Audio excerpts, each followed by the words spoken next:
લોકસભા ચૂંટણી 2024ના ત્રીજા તબક્કાનો ચૂંટણી પ્રચાર રવિવાર સાંજે 6 વાગે સમાપ્ત થઈ ગયો છે અને હવે ખાટલા બેઠકો અને ખાનગી સમજાવટનો દોર શરૂ થઈ ગયો છે। ત્યારે અમિત શાહ જેવા દિગ્ગજ નેતાઓનું ભાવિ દાવ પર લાગી ગયું છે। નમસ્કાર, ગુજરાત જો ટીવીની સાથે હું છું મેક્ષુઠા। ત્રીજા તબક્કામાં 11 રાજ્યોની 92 બેઠકો ઉપર મતદાન યોજાશે અને આ તબક્કામાં 1300 જેટલા ઉમેદવારો મેદાનમાં ઉતરવાના છે તેમજ તેમાંથી 120 મહિલાઓ છે। તેમાં અનેક રાજકીય પક્ષો અને રાજકીય દિગ્ગજોની શાખ દાવ ઉપર લાગી ગઈ છે।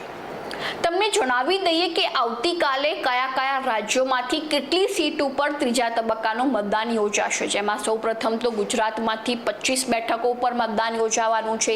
ત્યારબાદ કર્ણાટકમાંથી 14 બેઠકો ઉપર, મહારાષ્ટ્રમાં 11 બેઠકો ઉપર, મધ્યપ્રદેશમાં 8 બેઠકો ઉપર, તેમજ છત્તીસગઢમાં 7 બેઠકો ઉપર અને બિહારમાં 5 બેઠકો, આસામમાં 4 બેઠકો ઉપર, ઉત્તર પ્રદેશમાં 10 બેઠકો અને પશ્ચિમ બંગાળની 4 બેઠકો ઉપર મતદાન યોજાશે। તો આવી જ નવી માહિતીને જાણવા માટે ફોલો કરો જો ટીવી મેક્ષુઠા।